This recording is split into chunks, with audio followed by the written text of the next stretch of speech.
Hola everyone! Magandang araw sa inyong lahat and welcome back dito sa ating channel. Andito na naman ang inyong one and only Mama Mia para sa panibagong kwento na handog ko sa inyo sa araw na ito. Kumusta po kayong lahat? Naway nasa mabuti kayong kalagayan, lalo't papalapit na ng papalapit ang araw ng Kapaskuhan. O diba? Syempre, pasasalamat po ang araw ng Kapaskuhan lalo na sa inyo dahil hindi nyo ako sinukuan, lagi pa rin kayong nandyan, nakikinig at nagmamahal sa ating munting channel. Maraming salamat. Hi kay Chrislyn Cabael, maraming thank you. Julieta Estralobio. Hi rin kay Liana Ranil, maraming salamat. Hi din kay Maria Elena Abe, Colleen Bueno, maraming salamat. Christina Sison, Liza Teves from Dubai, and kay Miss Maricel Mina, kay hello din kay Edeline Gordavilla, maraming salamat at araw-araw raw na nakikinig sa atin. Hi kay Charlene Baclohan, Jennifer Lingasa, Judy Lipio, maraming salamat. Gail Easy, Marvy Montesilio, hola din sa'yo. Hi kay Reynaldo de Vera. Hi rin kay Yen Torrejidor, maraming salamat din kay Daryl Apisan, maraming salamat. Zaida Vidal, at sa lahat po ng nakikinig sa atin na araw-araw tayong pinakikinggan, maraming salamat po talaga sa inyong lahat. Dahil sa inyong suporta, naku, umabot na po tayo ng 70,000 subscribers. Ayan, nandyan na tayo sa ating bagong milestone. Maraming salamat lalo na dun sa hindi nagsiskip ng ads. Thank you so much. At wag na nating patagalin dahil alam kong excited ka na para sa ating kwento sa araw na ito dito lamang sa Dear Mama Mia.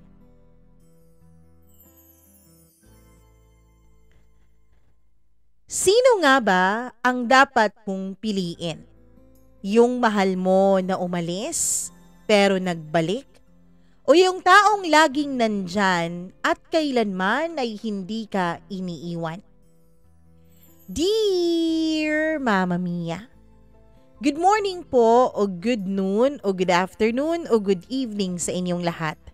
Depende yan kung anong oras nyo man pinakikinggan itong kwento ng buhay ko. Without any further ado, sisimulan ko na po ang aking kwento. By the way, tawagin nyo na lamang ako sa pangalang Karen. Siyempre, hindi ko po yan tunay na pangalan and currently, nandito po ako sa isa sa pinakamagandang isla dito sa Pilipinas. Hindi ko na lang po sasabihin kung nasaan ako exactly, Mama Mia. Pero shout out ako sa aking mga batchmates na year 2012. Alam ko kahit na hindi ko i-mention ang pangalan ko, kapag meron akong batchmate o di kaya naman ay classmate na makakarinig nito ay makikilala nila ako since ka-attend ko lamang po ng aming reunion at hindi ko na rin itinago pa ang kwento na ito sa kanila. I will not be mentioning anything about my place, Mama Mia, because I know someone somewhere can recognize who I really am. Mama Mia, itong confession ko ay napaka-confidential po. So please hide my identity dahil true email address ko po ang ginamit ko sa pagsisend ko ng kwento na ito. Mama Mia, most of my batchmates used to say that I am pretty and attractive. I don't know kung totoo ba yon o pinapalaki lang nila ang ulo ko. Marami po akong admirers nung time na nag-aaral pa lamang po ako. Sisimulan ko ang confession ko year 2012, Mama Mia. That time, graduate na po ako ng college. And that time, Mama Mia, gumagraduate po ako at naglalakad doon sa entablado na may laman na ang aking tiyan. Yes, Mama Mia, meron na pong batang lumalangoy-langoy sa aking uterus. 2 months pregnant po ako that time. May boyfriend po ako na itago na lang natin sa pangalang Francis. Since second year college ay magnobyo na po kaming dalawa. Ito pong si Francis, 2 years po ang age gap namin sa isa't isa. At si Francis, Mama Mia, ay isa pong seaman o seafarer kung tawagin ng karamihan. After ko pong makagraduate ng college, nag-decide na po kaming dalawa ni Francis to settle down. Since meron na pong reason kung bakit kami magsisettle down dalawa. Meron na pong nabubuong bata sa aking sinapupunan. Ayaw sanang pumayag noon ng tita ko. Ang tita ko po ang legal guardian ko nung mga panahon na yon. Kasi nga, ang totoo, Mama Mia, ay ulila na po ako sa mga magulang. At dahil seaman si Francis, ayaw ng tita ko na pumayag akong makipag-live-in sa kanya o magpakasal man lang. Kasi sabi niya, lahat daw ng mga seaman na kilala niya ay mga nagloko sa asawa. Seaman loloko nga raw.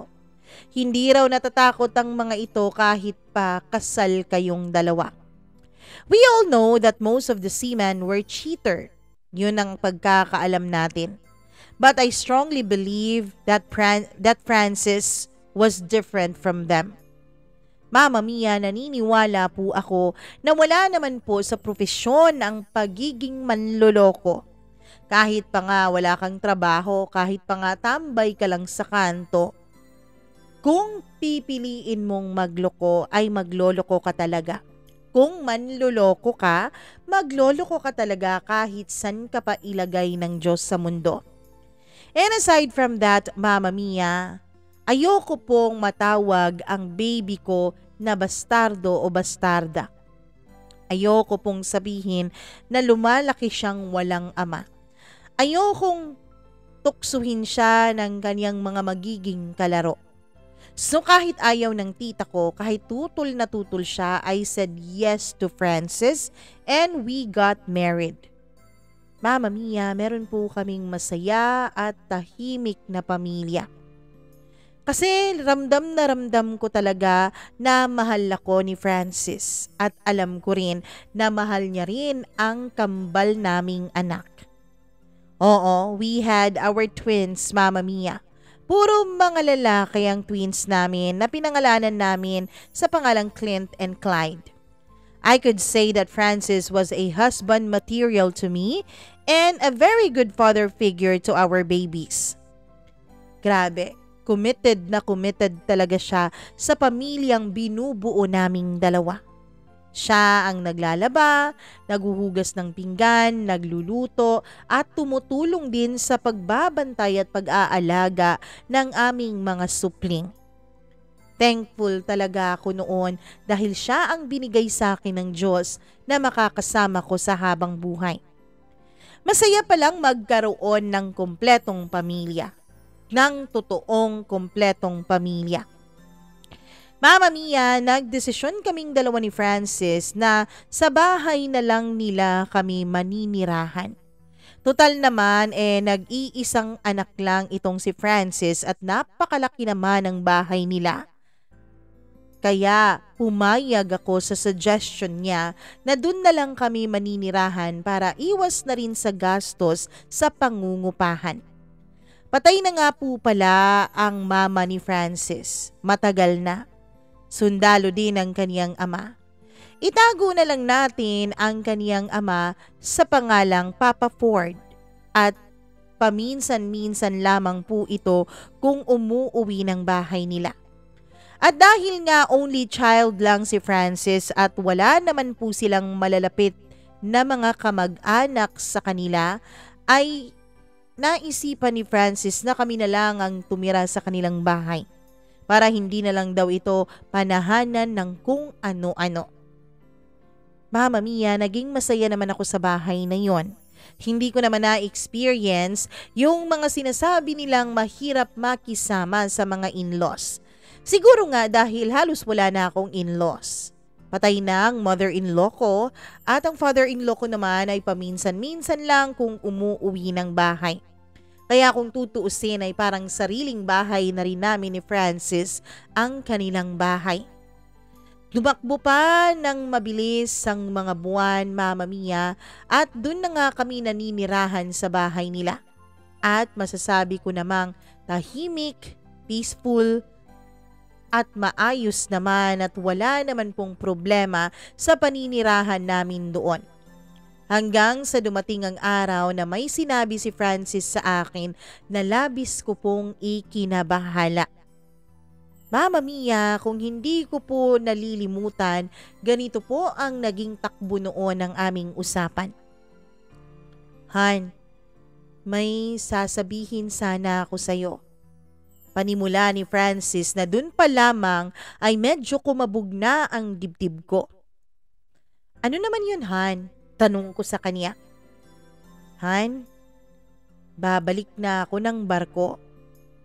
Medyo natahimik ako noon, Mama Mia. Hindi ko alam kung paano ba magre-react. Ang totoo niyan, sa iba, kung iisipin nila ay napakaswerte ng mga babaeng nakapangasawa ng seaman kasi nga palagi raw may pera. Pero ang totoo, Mama Mia, kapalit naman ng perang yun ay ang kaba, ang pagkamis at ang takot na nararamdaman namin sa tuwing aalis na naman ang aming mga asawa. Pwede naman siguruhan na hindi ka na bumalik sa pagbabarko mo, di ba?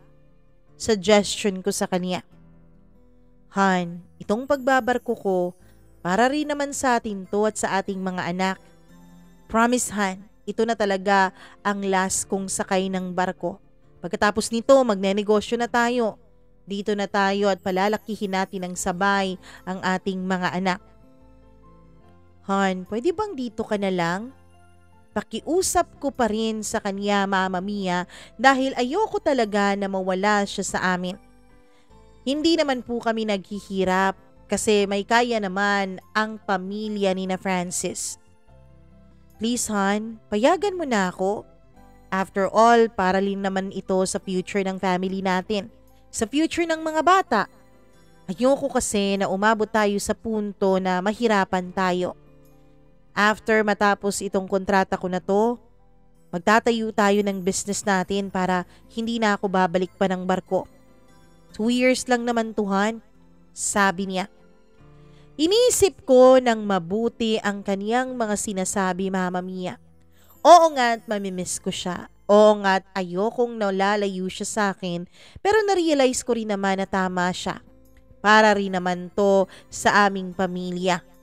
Ang pagbabalik niya ng barko, kaya ayon pinayagan ko siya.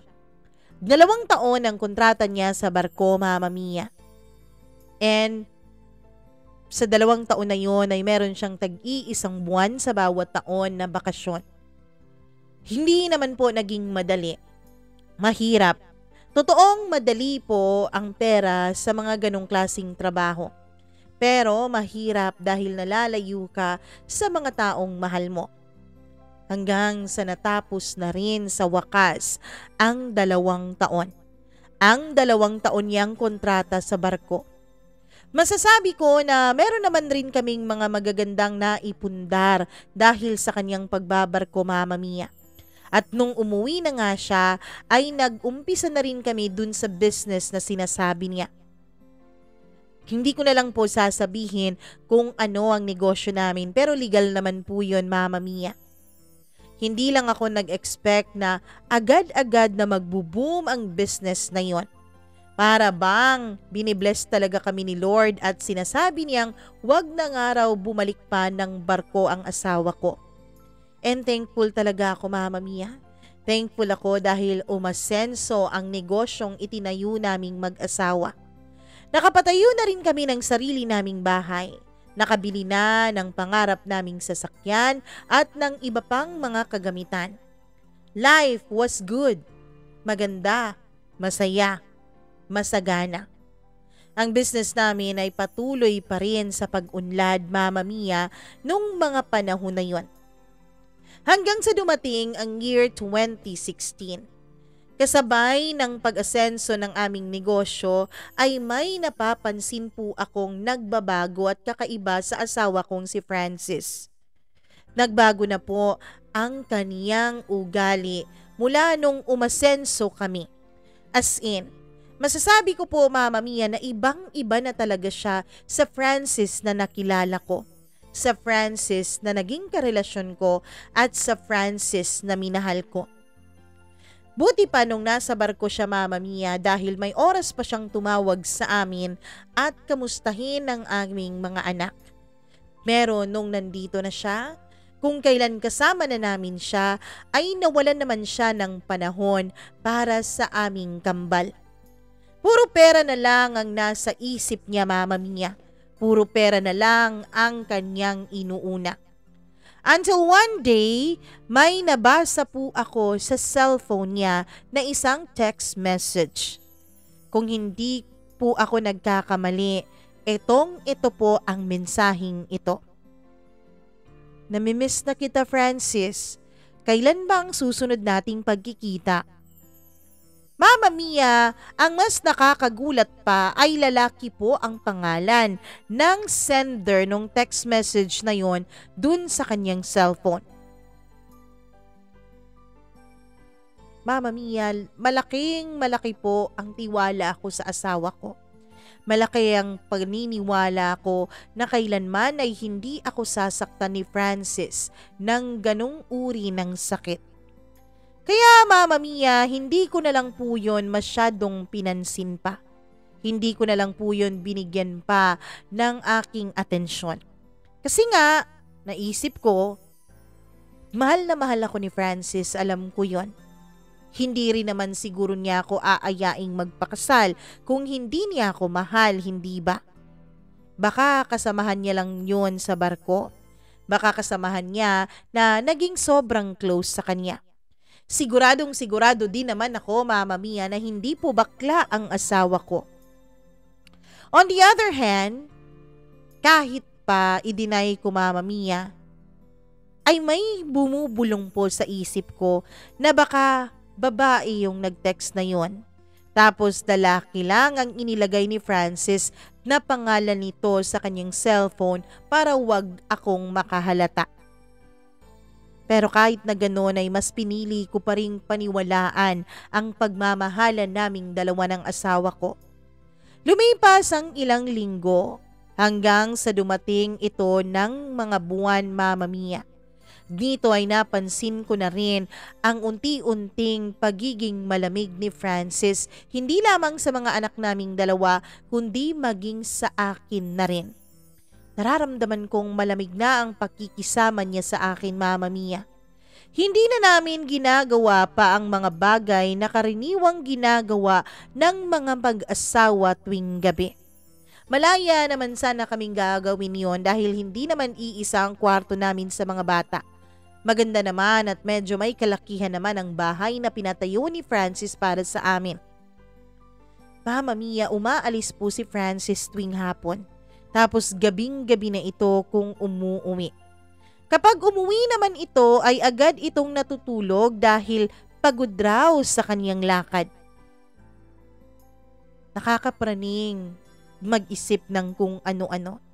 Napapraning ako sa kakaisip kung saan siya galing, kung sino ang kasama niya at kung ano ang ginawa niya, kung bakit lagi na lang siyang pagod tuwing galing siya sa lakad na yon. Until one day, dahil hindi ko na nga matiis, I decided to confront him. Pero hindi ko makaya, Mama Mia.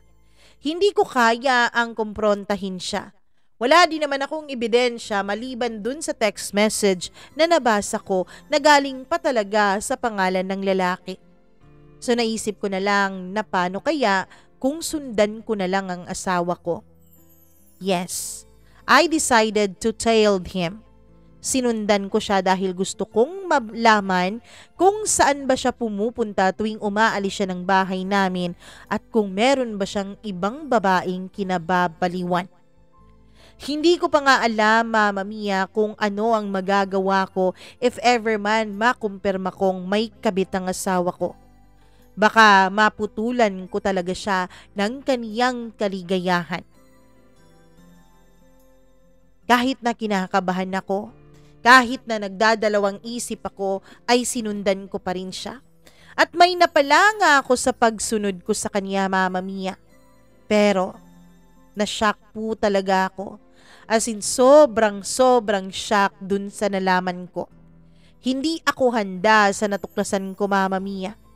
Kasi ang akala ko, dahil nga matagal na kaming magkakilala ng asawa ko at matagal na kaming magkarelasyon ay kilala ko na siya. Pero hindi pa pala, Mama Mia. May mga bagay pala sa asawa ko na hindi ko alam. Oo, may kinababaliwan ang asawa ko. Pero hindi babae. Oo, lalaki, Mama Mia. Lalaki na napakatikas ng tindig. Tapos may itsura talaga. Yes, Mama Mia. Bakla po ang asawa ko. Isang bagay na kailanman ay hindi pumasok sa isip ko. Feeling ko nung time na yon ay para po akong na-scam ng napakalaking halaga. Ngayon pa sumisink in sa aking isip na nung time pala, Mama Mia, nung first time kaming magniig, dalawa, ay parang naramdaman kong hindi siya komportable. Akala ko talaga, Mama Mia, ay hindi lang siya komportable noon dahil hindi siya sanay sa ganung bagay kasi nga good boy itong asawa ko. Pero hindi pala. Hindi pala siya komportable dahil hindi niya pala yun gusto. Hindi niya hiningi sa akin kailanman ang aking virginity. Instead, ako ang nag-offer nun sa kanya dahil mahal ko siya. Nung college kami, inoffer ko sa kanya ang pag-ibig ko pati na rin ang pagkababae ko. Sabi kasi ng mga kaibigan ko noon, Mama Mia, ang pagbibigay ng babae ng kanyang sarili dun sa lalaking kanyang karelasyon ay ang napakalaking patunay kung gano'n niya kamahal ang lalaking ito. At dahil ramdam na ramdam ko naman noon ang pagmamahal ni Francis sa akin, ang pag-aalaga niya sa akin, kaya nag-decide ako na ibigay ang sarili ko sa kanya. Para naman mapatunayan ko sa kanya ng lubusan kung gaano ko siya kamahal. Kaya pala every time na may mangyayari sa aming dalawa ay agad siyang pumupunta ng banyo. Hindi ba? Babae naman po ang unang tumatayo at nagbabanyo. Yun po kasi ang nakikita ko sa mga movies na napapanood ko, sa mga teleserye at sa mga librong nababasa ko. Babae yung tumatayo, kung minsan nga hindi na tumatayo at nakatulugan na nilang dalawa. Pero yung asawa ko, nung magnobyo pa lamang kami, every time na may mangyayari sa amin ay talagang tumatayo siya at nagbabanyo. Binaliwala ko yun dahil akala ko na ihi lang talaga siya. Pero hindi pala yun totoo. Para talaga akong naloko, na scam, Mama Mia. Ngan, bakit sa lahat-lahat ng bagay na pwede kong matuklasan, bakit yung pagiging bakla pa niya? At bakit sa lahat ng pwedeng maging bakla, bakit yung asawa ko pa talaga? Hinayaan ko lamang sila, Mama Mia. Inisip ko kasi noon wala din naman akong magagawa. May maibibigay ang lalaking yon sa asawa ko na hindi ko kayang ibigay sa kanya. Kung babae pa yon, kung kirida pa lang niya yon na babae, pwede ko yung sugurin. Kasi ano namang hahanapin niya sa babae na wala ako? Pare-pareho lang naman yun, di ba? Pare-pareho ang pagkababae, ang mga bulubundukin. Iba-iba nga lang ang sukat pero pareho pa rin yun. Kaya lang anong laban ko sa lalaki? Dahil ayokong mawalan ng ama ang mga anak ko ay nanahimik ako, Mama Mia. Nanahimik ako. Dahil alam kong hindi po talaga madali kapag naging broken ang pamilya, lalong-lalo na sa mga anak. Sila po ang magsasuffer. Bago po ako naulila, Mama Mia, ay galing po ako sa isang broken family at hindi po talaga masaya ang pakiramdam na yon. Mula nung nahuli ko siya, Mama Mia, ay hindi na ako tumabi sa kanya sa pagtulog. Every time kasi na tumatabi ako sa kanya ay naiisip ko yung kanyang panlalalaki. At syempre, nandidiri ako, Mama Mia. No offense meant po dun sa mga bakla nating mga kapatid. Hindi po kayo. Yung asawa ko lang po. Isipin nyo magkadikit ang mga katawan namin. Naiisip ko ang mga panahon na may nangyayari sa aming dalawa. Ang mga panahon na nagtatalik kami tapos baka ang iniisip niya yon lalaki ang katalik niya. Mas masakit yun para sa akin. November 14, 2016. Yes, alam na alam ko ang petsa, Mama Mia. Memorize na memorize ko dahil ito yung araw na hinding-hindi ko makakalimutan. Ang araw kung kailan nawala lahat ng mga gamit ni Francis sa bahay. Wala na yung mga damit niya. Wala na rin yung kotse namin. Kinakabahan ako that time kasi baka nilayasan na niya kami ng tuluyan ng mga bata. Baka sumama na siya dun sa lalaki niya. Mama Mia, naisip ko na baka lahat din ng savings namin ay winidraw na niya. Paano na lang kami ng mga bata? Paano na ang future ng mga anak naming dalawa? Kaya ayun, dali-dali po akong pumunta ng bangko para i-check kung may laman pa ba yung savings account naming dalawa. At yun nga, bumagsak ang mundo ko. Para akong pinagsakluban ng langit at lupa nung nalaman ko, Mama Mia, na wala ng laman yung savings account namin. According dun sa teller, nung tinanong ko ay inubos raw ni Francis na withdrawin ng lahat-lahat ng laman na yun. Mama Mia, mababaliw ako noon sa kakaisip kung paano niya nagawa sa amin yon. Bakit niya nagawa sa amin yon ng mga anak niya? Akala ko pa naman ay napakabuti niyang ama. Akala ko pa naman ay napakabuti niyang asawa. Yun pala ay wala siyang kwenta. Hindi niya inisip ang kanyang mga anak. Sobra akong nasaktan dun sa ginawa ni Francis sa akin. Mama Mia, kahit na masakit, ay hindi pa rin ako nawawalan noon ng pag-asa. Naisip ko kasi ang mga anak ko. Kapag sumuko ako sa buhay, paano na lang ang mga anak ko? Kapag sumuko ako sa pagsubok na ito, paano ko mapapanindigan ang mga bata? Sila yung magiging kawawa at ayokong mangyari yon. Kaya patuloy pa rin ang lola niyo. Patuloy pa rin sa paglaban para sa kambal kong anak. Anong mangyayari sa kanila kung pati ako ay magpapadala sa sakit na nararamdaman ko? Every time na hinahanap ng mga bata sa akin ng kanilang ama, lagi kong sinasabi, Mama Mia, na ayun, sumakay ulit ng barko at nagtrabaho. Hindi ko sinabi sa kanilang katotohanan dahil ayokong malungkot ang mga anak ko at ayoko ring magtanim sila ng galit sa kanilang ama. Naawa ako habang pinagmahamasdan ko silang dalawa. Hindi ako halos makahinga at para bang nilalakumos noon ang puso ko. Pinagpatuloy ko ang negosyo namin. Hindi na siya masyadong patok nung mga panahon na yon. Pero Mama Mia, sapat naman para makapag-provide sa akin at sa mga anak ko at makakapag-ipon din ako paunti-unti. Hanggang sa dumating talaga ang punto na nalugi ang aming negosyo. Ewan ko ba? Ganun nga ata siguro talaga, no? Kapag may nagloko sa inyong mag-asawa, pati financial nyo ay naaapektuhan. Wala akong naging choice noon dahil bankrupt na nga ako kundi ang isara na lang ang negosyong yon. March 2017, bumisita sa akin ang papa ng asawa ko. Oo, Mama Mia, si Papa Ford ay bumisita sa amin at kinamusta kami ng mga bata. Nagulat siya nung hindi niya nadatnan ang anak niya doon sa bahay namin. Kaya nagtanong siya sa akin kung nasaan si Francis. Wala akong naging choice noon, Mama Mia, kundi aminin sa kanya ang lahat-lahat.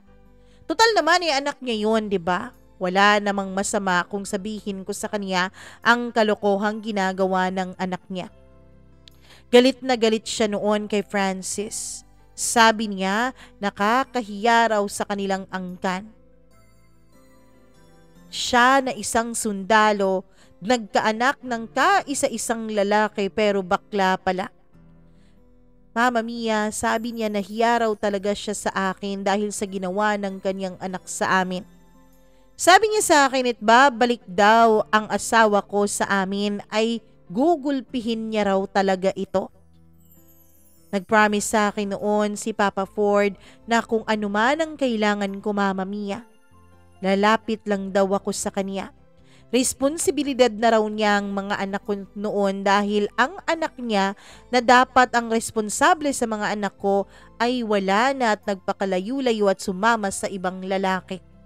Kaya sabi niya, wag daw akong mag-hesitate na lumapit sa kanya if ever man may pangangailangan kami. Binigay niya sa akin ang kanyang contact number in case of emergency. Iniwanan rin niya ako ng cash dahil baka raw maubusan kami sa aming savings at para raw yun sa mga bata. Stricto talaga ang mukha ni Papa Ford, Mama Mia. Pero sa likod ng stricto na mukha na yon ay mabait at responsableng ama. Nagtanong ako sa kanya kung bakit hindi nagmana sa kanyang ugali ang asawa ko. Wala naman akong magagawa kung talagang bakla siya, Mama Mia. Pagkataon niya yun hindi ko pwedeng baguhin yon. Pero sana naman kahit bakla siya ay naging responsable siya sa pamilya namin. Naging responsable siya kahit hindi na lang sa akin, kundi para na lang sa mga anak sana naming dalawa.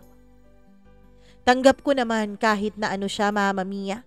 Dahil wala naman akong magagawa doon. Hindi naman yun sakit na nagagamot Kung ganun talaga ang pagkatao niya, anong magagawa ko? Pero ang pangit lang talaga sa kanya at hindi ko matanggap ay mas pinili niya yung lalaki niya kaysa sa amin na pamilya niya, kaysa sa dalawa niyang mga anak na lalaki.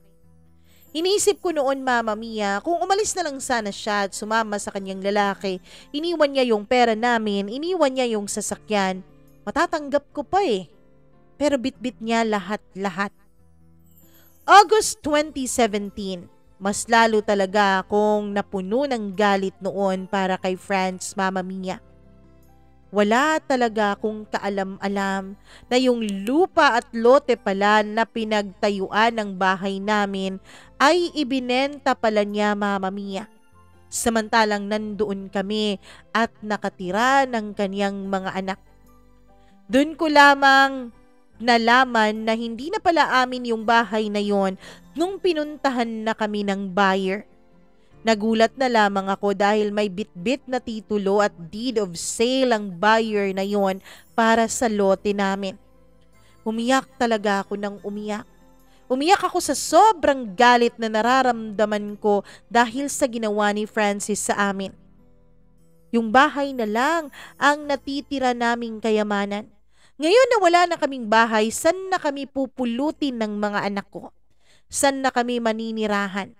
Hindi naman pwedeng umuwi kami dun sa bahay ng tita ko dahil for sure hindi papayag yung asawa niya, Mama Mia.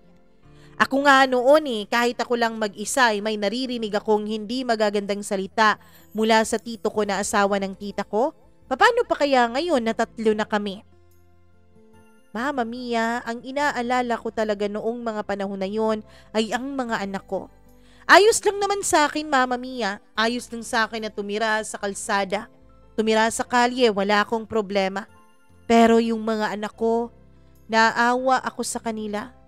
Naawa ako dahil hindi ko sila nabigyan at napilian ng responsableng ama.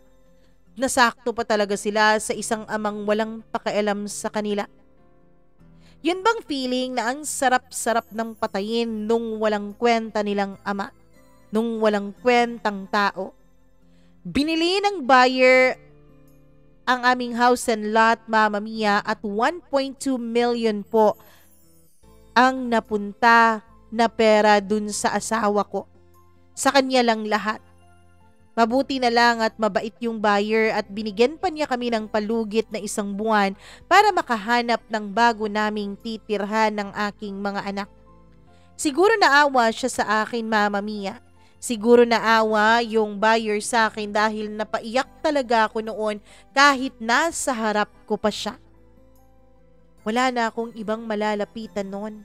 Wala na akong ibang mapagsasabihan ng problema ko. Kaya naman tinawagan ko si Papa Ford at humingi ako ng tulong niya. Ilang oras lang ang lumipas kahit na malayo yung bahay niya mula sa bahay namin ay agad na dumating si Papa Ford. Sinabi ko sa kanya ang lahat ng nangyari. Galit na naman siya kay Francis, as in sobrang galit talaga, Mama Mia. Halos napapasigaw na siya noon, buti na lang at wala nung mga oras na yon ang mga bata sa bahay dahil nasa eskwela ang mga ito. Mama Mia, pinakalma ko na lang siya at baka atakihin siya nung mga panahon na yon. Nasa late 40s na si Papa Ford that time. Kaya alam ko na kapag ganun na ang edad ay posibleng may mga nararamdaman na sa katawan. Ren, bumalik na lang kayo dun sa bahay ko. Alam ko wala kayong matutuluyan at napakamahal namang magrenta ngayon ng bahay. Yung irerenta mo, itabi mo na lang yan para sa future ng mga bata. Salamat pa. Bukas na bukas tutulungan ko kayong maglipat ng mga gamit ninyo. Sakto naman na naka-on leave ako ngayong buwan na ito. Sakto naman na wala akong gagawin kaya ako na lang ang tutulong sa inyo. Maraming salamat talaga pa kasi andito ka. Paano na lang kami ng mga bata kung wala ka? Ano na lang mangyayari sa amin? Walang problema yun, Ren. Walang problema. Mama Mia, kinabukasan ay pinalipat agad kami ni Papa ng bahay. Pinalipat niya agad yung aming mga gamit, Mama Mia. Nagrenta siya ng kung ano-ano. Nagrenta siya ng masasakyan para lang sa mga gamit na yun. Masaya ako dahil nandyan siya. Napakabait niya at napakabuti niyang tao. Hiyang-hiya ako noon kay Papa Ford, Mama Mia. Hiyang-hiya ako sa mga ginawa niyang pagtulong sa amin. Pero sabi niya, yun na lang daw ang magagawa niya dahil hindi niya nagawang mapalaki ng maayos si Francis para maging responsabling ama sa mga anak ko. Kaya in return sa kanyang pagiging mabuti sa amin ay mini-maintain ko talaga ang kaayusan at kalinisan ng kaniyang pamamahay. Masaya ako dahil parang may pumalit sa pwesto ni Francis bilang ama sa mga anak ko. Everyday talagang nakikipag-bonding si Papa Ford sa kanyang mga apo. Daddy Lou ang tawag ng mga anak ko kay Papa Ford. Masaya ako every time na naririnig ko ang tawanan ng mga anak ko at ang pag-uusap nilang tatlo. Matatabil kasi ang dila ng mga anak ko, Mama Mia. Hindi sila po yung mga tahimik na bata. Silang mga bata ay talagang mga bibo at nakikipaglaro din sila dun sa Daddy Lou nila. Natatawa at napapangiti na lang ako habang nakikita ko ang mga anak ko na masayang masaya. Ganun naman talaga tayong mga ina. Kapag masaya ang mga anak natin, ay pati na rin tayo mismo ay sumasaya. Grabe talaga ang pag-aalaga na ginagawa ni Papa Ford sa mga anak ko. Pati na rin mismo sa akin. Na paminsan-minsan ay nami-misinterpret ko na nga, Mama Mia. Yun bang napakamalisyosa na ng utak ko? Well, ganun naman talaga ako eh. Malisyosa naman talaga ang utak ko. Pero pinipilit kong tanggalin yon kasi nga lolo yun ng mga bata. Hanggang sa natapos na rin ang 1-month leave ni Papa Ford at bumalik na rin siya sa kampo nila. Medyo nalungkot ako noon, Mama Mia. Ewan ko kung bakit. Siguro dahil wala na namang father figure ang mga anak ko. Basta every night na lang po akong nagdarasal na sana ligtas po lagi si Papa Ford. Hindi ko po ipagkakailang namimiss ko siya, Mama Mia. Every day namin siyang kinukumusta ng mga bata through calls and thrice a week din siyang nakikipag-video call sa mga anak ko. Hanggang sa mabilis na lumipas ang 3 months, Mama Mia. Bumalik na si Papa Ford at ewan ko kung bakit masayang masaya ako. Masayang masaya rin ang mga bata kasi bumalik na ang Daddy Lou nila. Noong bumalik siya every Sunday talaga pagkatapos naming magsimba ay kakain kaming apat sa isang fast food restaurant and then manonood ng sine. Pagkatapos naming manood ng sine ay igagala din niya ang mga bata sa mall at bibilhan ng mga laruan at kung ano-ano pang mga gamit na magugustuhan ng mga bata. Para talaga silang mag-aama ng mga anak ko kung titignan mo, Mama Mia. Hanggang sa hindi ko na lang namamalayan in just a short period of time, parang may nararamdaman na akong kakaiba na unexplainable para kay Papa Ford. Para sa ama ng asawa ko. Para bang habang lumilipas ang araw, Mama Mia, ay nagkakagusto na ako sa kanya. Kahit na pilitin kong iwasan, ay ino-occupy na niya ang isip ko. Siya na lang lagi ang nasa isipan ko, Mama Mia, lalong-lalo na kung hindi kami magkasama. Napapanaginipan ko na rin siya. Alam kong mali, kasi nga, biyanan ko siya. Father-in-law ko siya, so mali yun at hindi ko dapat maramdaman yun sa kanya. God knows how I've tried my best to erase what I feel for him. Kung paano ko pinigilan at iniwasan ang nararamdaman na yun. But I failed, Mama Mia. He's always been occupying my mind and he always makes my heart beat faster. Oo. Kapag nandyan siya malapit sa akin, ay bumibilis po ang tibok ng puso ko. Kapag wala naman siya, ay siya lagi ang nasa isip ko. Papa Ford is a great man. Lalo na pagdating sa kanyang physical appearance at sa kanyang ugali. I could say that he has the looks and a great body. He's tall, dark, and handsome. No wonder kung bakit gwapo din ang asawa kong si Francis kasi gwapo din naman ang ama niya. Dun siguro talaga siya nagmana. Mabuting tao din si Papa Ford, mabait at responsableng pagkalalaki. Now tell me, sino bang babae ang hindi mai-in-love sa kanya? Sino bang babae, lalo na yung babaeng may mga anak na inaalagaan niya na hindi siya mamahalin? Despite sa nararamdaman ko ay pinilit ko pong umaktong normal sa harap ni Papa Ford. Wala po akong plano noon na magtapat sa kanya ng nararamdaman ko dahil baka kung ano ang isipin niya. Baka kung hindi niya magustuhan at madismaya siya sa akin. Biyanan ko siya tapos nagkakagusto ako sa kanya. Parang cringe, di ba, Mama Mia? Parang nakakahiya. I hide it for almost a year dahil ayokong may magbago sa pagtrato ni Papa Ford sa amin at sa pagtrato ko rin sa kanya. Masaya ako sa kung anong meron kami at ng mga bata kaya pinipilit kong i-maintain yon. Mabuti naman ang relasyon namin bilang mag-in-laws at wala po akong planong sirain yon, Mama Mia.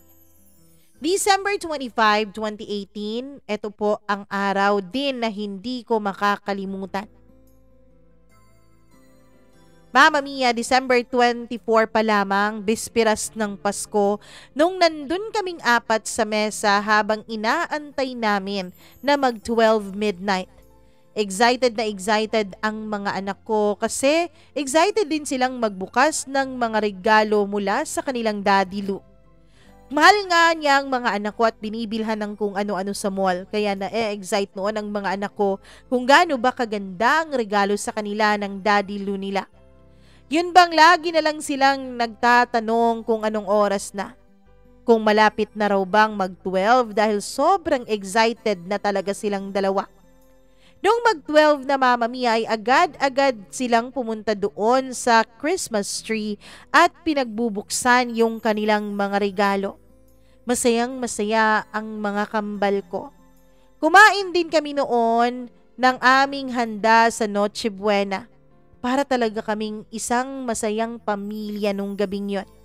Masayang-masaya ako, Mama Mia. Nung mag-aalauna na ay pinatulog ko na rin ang mga anak ko dahil pagod na rin ang mga ito. Si Papa Ford noon ay nasa may sala pa. Umiinom pa siya ng Red Horse habang nagsiselfone. Ako naman ay nasa kusina at naguhugas ng aming mga pinagkainan. Nakaubos na siya ng 2 bote ng Red Horse, Mama Mia, yung mga maliliit. Tapos yung pangatlong bote ay halos kalahati na lang din ang natitirang laman. Natapos na ako noon sa ginagawa ko sa kusina at sa paghuhugas ng plato, sakto naman na naubos niya yung pangatlo niyang bote.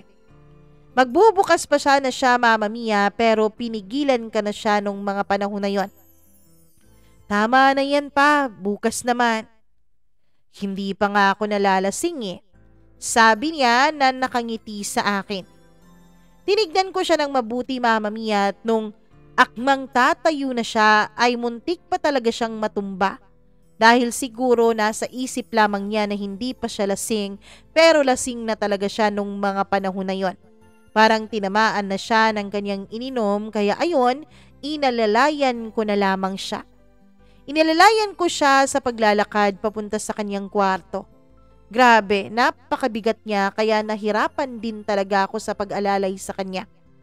Pagdating na namin sa kanyang kama ay na out of balance kami.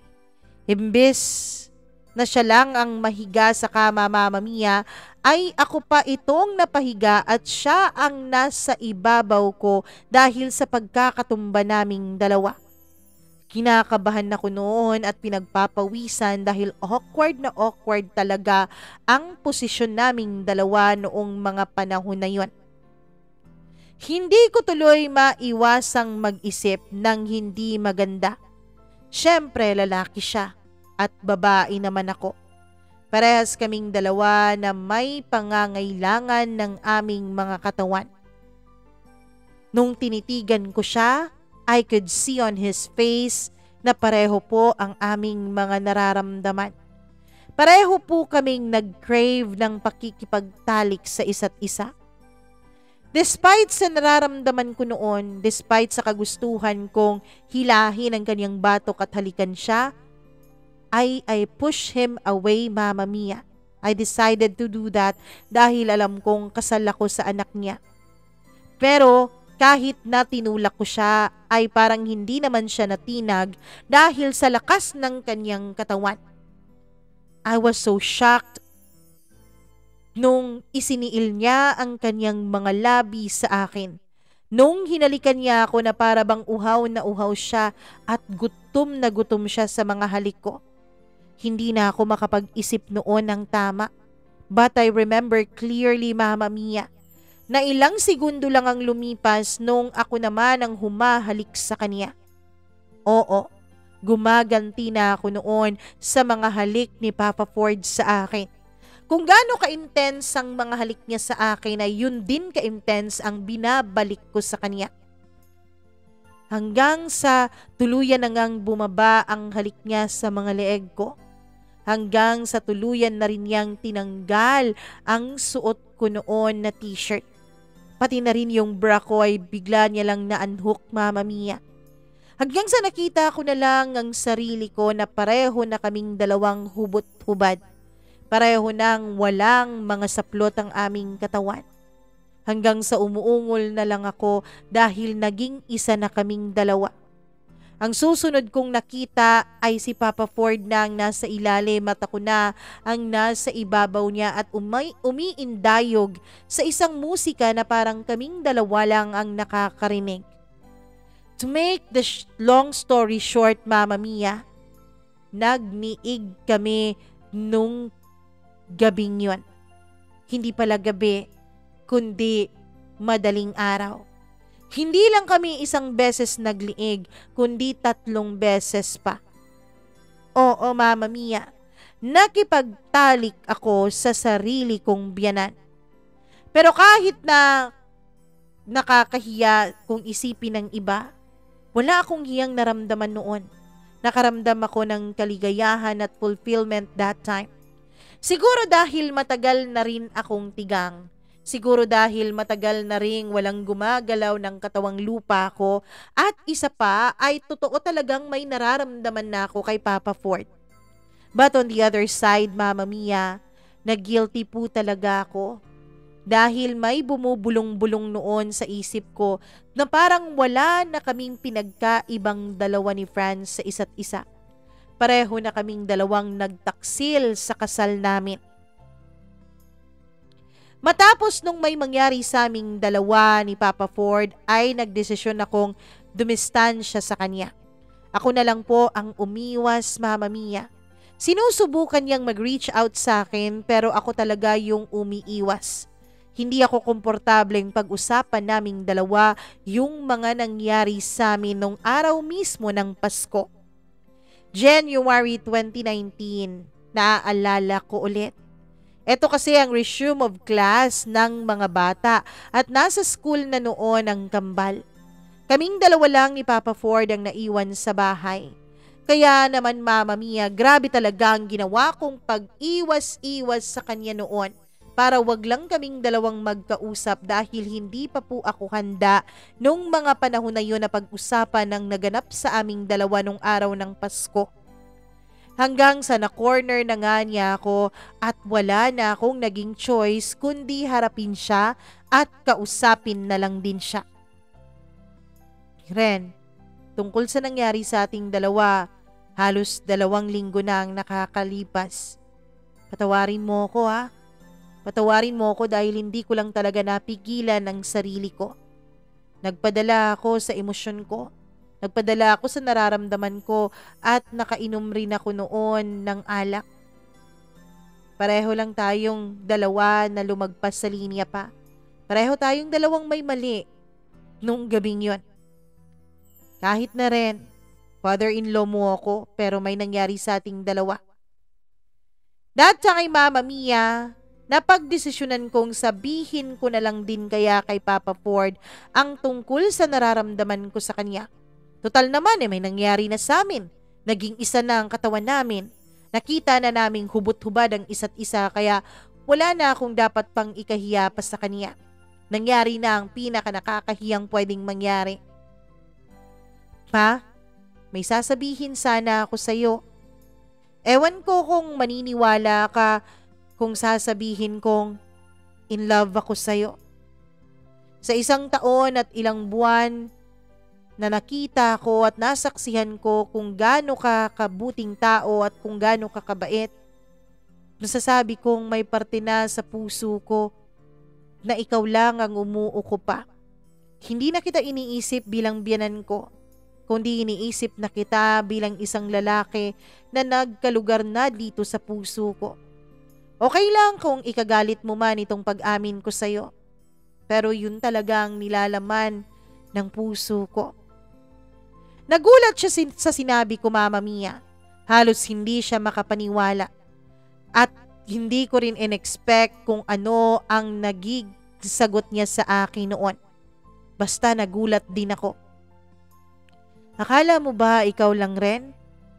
Alam mo ba, nung unang araw pa lang na magkakilala tayong dalawa, nung panahon na pinakilala ka ni Francis sa akin, dun pa lang ay may naramdaman na akong kakaiba sa'yo.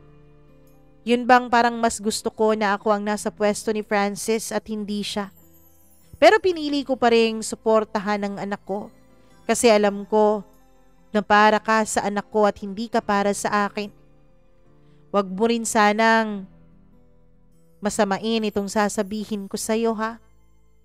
Na may parte rin sa puso ko na parang naging masaya nung nalaman kong naghiwalay na kayo ng anak ko. Kahit na nagalit talaga ako dun sa ginawa niya sa'yo. Hanggang ngayon rin, maniwala ka man o sa hindi, ikaw pa rin ang nandito sa puso ko. Although Mama Mia, hindi naman talaga yon ang exactly niyang mga sinabi kasi hindi ko naman maalala lahat pero yun na yun pa rin ang punto. Same thoughts po. Speechless ako nung mga panahon na yon. Para bang hindi ako makapaniwala na pareho pala kami ng nararamdaman sa isa't isa. Ang kaibahan lang Mama Mia ay ang panahon kung kailan kami nagkagustuhan. Mas lalo akong kinabahan dahil may idinagdag pa si Papa Ford na sinabi sa akin. Ren, desperado na ako. Ayokong maging father-in-law mo pa rin ako. Wala na akong pakialam kung anong sasabihin ng iba sa atin. Kung papayag ka, gusto kong ako ang pumalit ng pwesto ni Francis, ng pwesto ng anak ko. Gusto kong ako ang maging asawa mo at gusto kong ako ang maging ama ng mga anak mo. Titig na titig ako noon sa kanyang mga mata, Mama Mia, at nakita ko talaga kung gaano siya ka-sincere sa kanyang intensyon at sa mga pinagsasasabi niya sa akin. Honestly, nung mga panahon na yon ay wala na pong pwesto si Francis sa puso ko. Kasi nung mga panahon na yon ay inangkin na ng kanyang ama ang pwestong kanyang binakante. Kasal po ako pa, sabi ko. Wala yung problema rin. Ipaprocess natin yung annulment ninyong dalawa. Ang tanong ko lang, kung handa ka rin bang sumugal para sa akin? Handa ka rin bang sumugal para sa atin? Walang rason para humindi ako, Mama Mia. Ang totoo niyan ay gusto ko talaga na magkatotoo ang mga sinabi niya.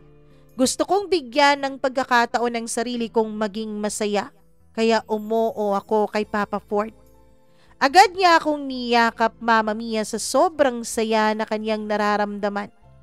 Sabi niya wag na raw akong tumawag sa kanyang papa dahil cringy daw pakinggan.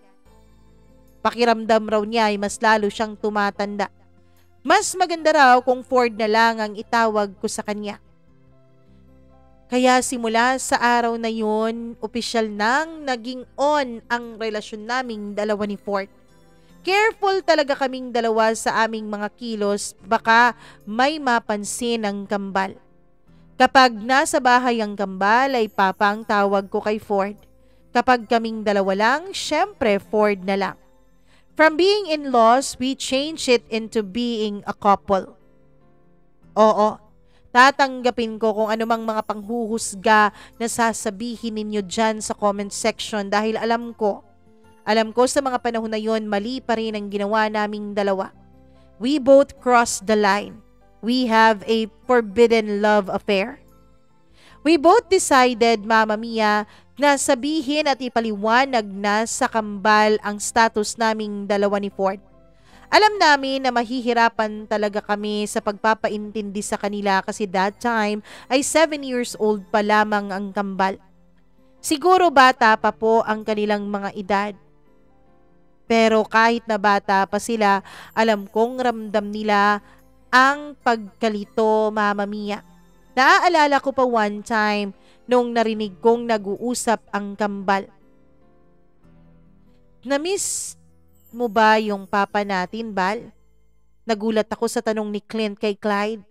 Nasabi ko, Mama Mia, akala ko ay nakalimutan na nila ang papa nila pero hindi pa rin pala. Hindi naman, Bal, kasi iniwan niya tayo eh. Alam ko naman na nagsisinungaling si Mama sa atin na nasa barko ang papa. Hayaan mo na siyan, Bal. Meron naman tayong bagong papa. Mabait pa, tapos mahal na mahal tayo. Nagulat ako sa sinabi at sinagot ni Clyde sa kambal niya, Mama Mia. Parang napakadali lang para sa kanya na tanggapin ang lahat-lahat na nangyari. Para bang napakasimple na lang sa kanya ng lahat. Tanggap ko na, Mama Mia, ang katotohanan na mahihirapan akong magpaliwanag sa dalawa. Pero talagang nagulat ako kay Clyde. Lolo man natin si Daddy Lou, hindi man natin siya Papa Bal, sabi naman ni Clint. Tanggap ko na may maririnig talaga akong mga salita galing sa mga anak ko. Tama si Clint sa sinabi niya kaya nahiya ako, Mama Mia. Yun bang tinatanong ko ang sarili ko kung dapat ba naming ipagpatuloy ni Ford ang aming relasyong dalawa. Pero later on, sa paglipas ng mga araw at panahon, ay natanggap na rin ng tuluyan ng kambal, Mama Mia, na si Ford na ay hindi lamang nila lolo, kundi ito na rin ang kanilang bagong papa. Kasi nagbago na nga ang status naming dalawa ni Ford. Hindi rin namin talaga maiwasan, Mama Mia, na may nagagawa kami intimately bilang couple, lalo na kapag nakakauwi si Ford galing sa kampo. Yes, Mama Mia, may nangyayari po sa aming dalawa ni Ford sa kama. Grabe talagang taong to. Napakataas ng libido sa katawan. Hanggang sa dumating ang panahon na na-delayed na ang monthly period ko ng 2 buwan. Unexplainable talaga ang nararamdaman ko nung mga panahon na yon. Halo-halo na. To make sure tama ba ang nasa isip ko ay bumili ako ng pregnancy test kit. Masaya na nakakatakot ang naging resulta, Mama Mia. Positive, buntis ako. Masaya ako dahil magkakaroon na ako ng panibagong anak at magiging ama na rin ulit si Ford. Pero natatakot ako sa judgments ng mga tao. Baka kasi bigla na lang magbalik itong si Francis. Dahil alam ko na may pakpak ang balita at may tenga naman ng lupa. Mag-uwi ni Ford galing sa kampo ay sinabi ko agad sa kanya na 2 buwan na akong buntis that time. Masayang-masaya siya sa araw na sinabi ko sa kanyang totoo. As in, sobrang saya niya, Mama Mia. I told him as well that time na natatakot ako. But he assured me not to be scared. Nag-promise siya sa akin, Mama Mia, nung araw na yon that he will make a way to make our relationship legal. We even consulted a lawyer kinabukasan din. The lawyer told us direct to the point na hindi daw talaga madali ang prosesong pagdadaanan naming dalawa.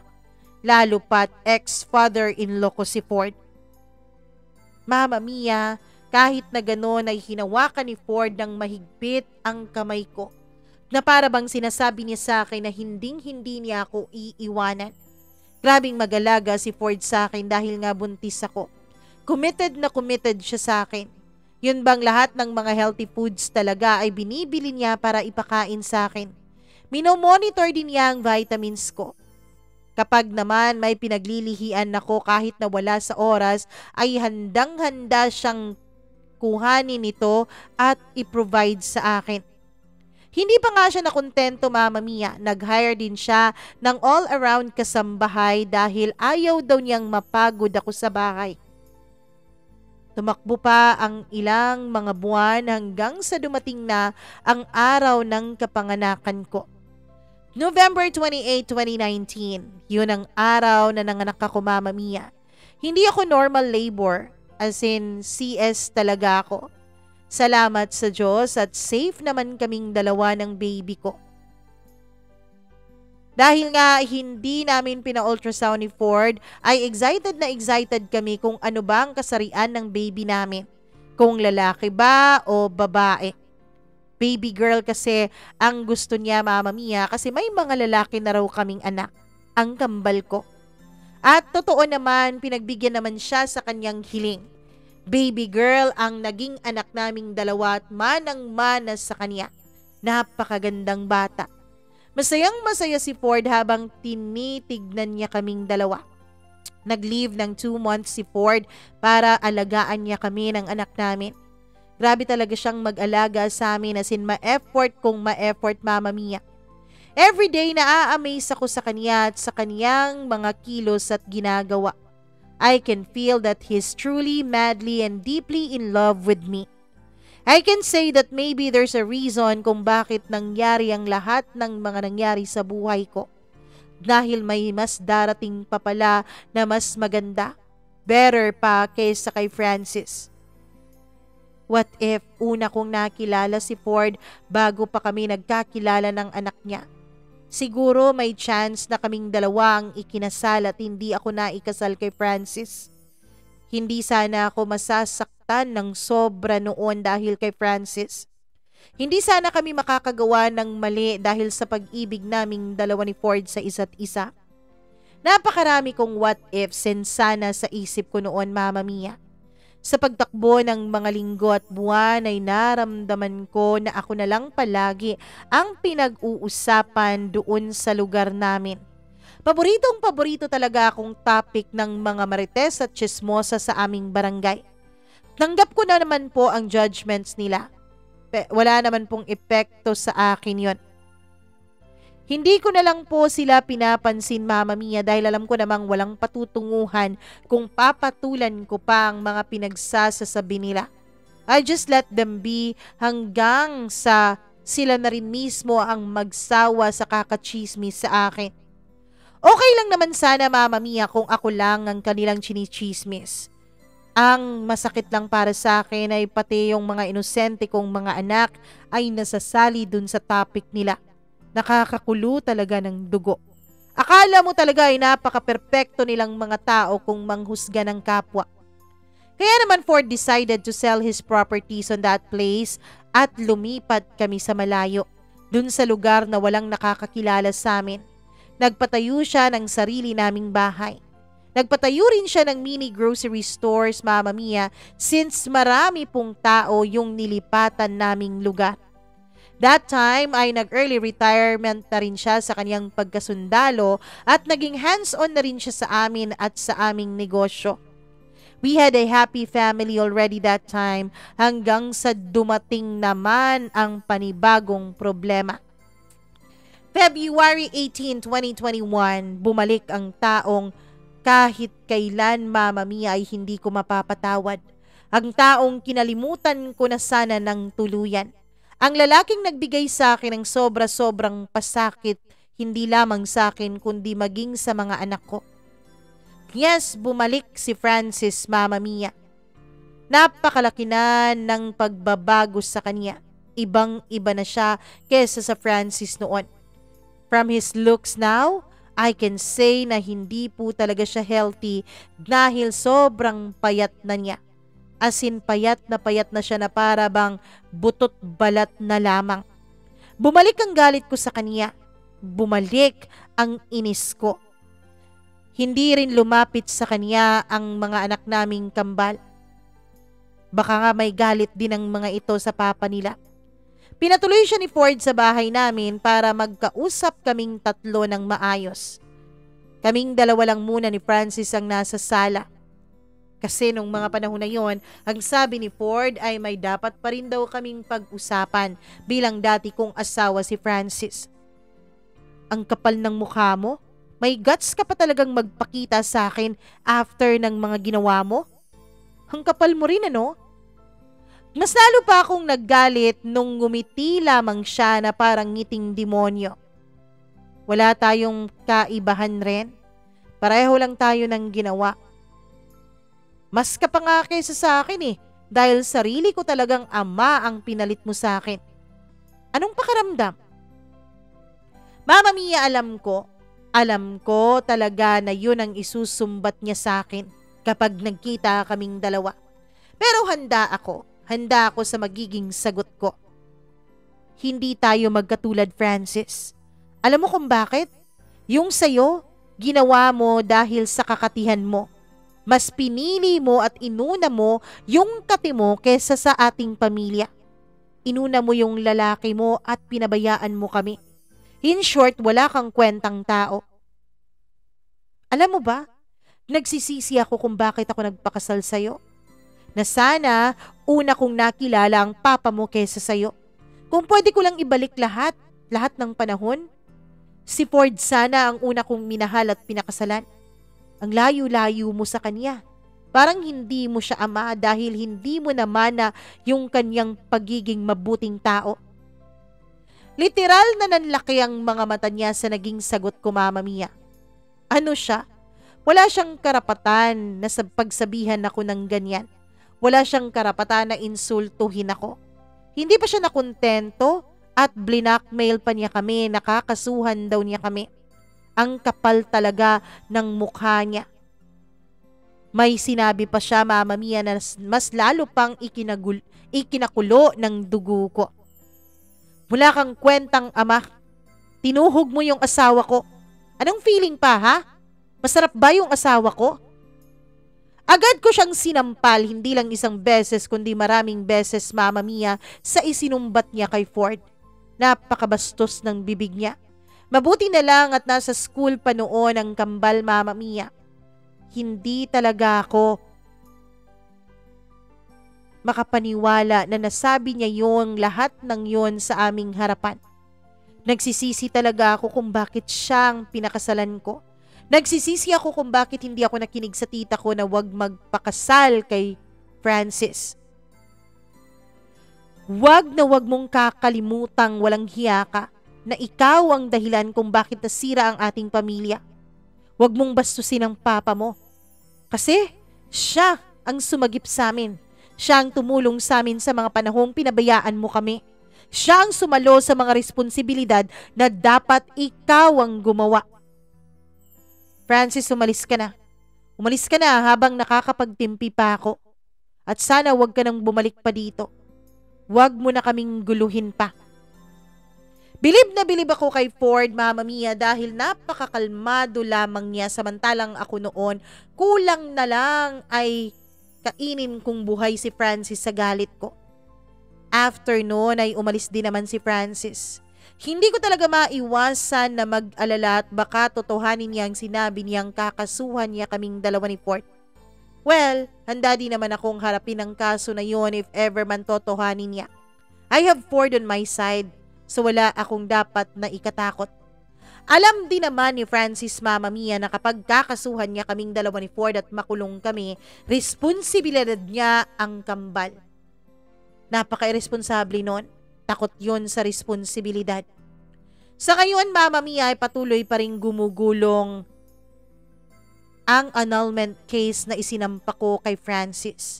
Sana nga ay tuluyan nang maibigay sa akin ang kalayaan para maging malaya na rin akong pakasalan ang totoong lalaking nagmahal at nag-aruga hindi lamang sa akin kundi maging sa mga anak ko. Hanggang dito na lamang po, Mama Mia, at maraming salamat. Lubos na gumagalang, Karen.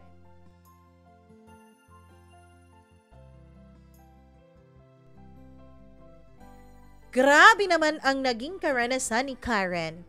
From son to father-in-law real quick. Charot lang. Karen, hindi kita huhusgahan dahil buhay mo yan. Hindi ko naranasan ang sakit na yung pinagdaanan. Hindi ko naranasan ang hirap na pinagdaanan mo nung inabando na kayo ni Francis. Ang hiling ko lamang at dasal ko lamang na sana nga maging maayos na ang lahat. Sana ma-grant na ng korte yung petition mo for annulment para naman maging masaya na at maging maayos na ang inyong pamilya. Maraming salamat sa pag-share mo ng napaka-controversial mong kwento dito sa ating programa. At kung ikaw na nakikinig ngayon, alam kong nagustuhan mo ang kwentong ito, please do like and share this video at wag mong kakalimutan na mag-subscribe sa ating channel.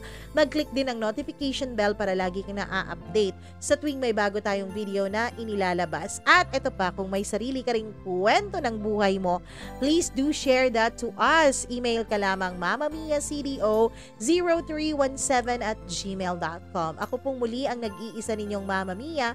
Magandang araw sa inyong lahat.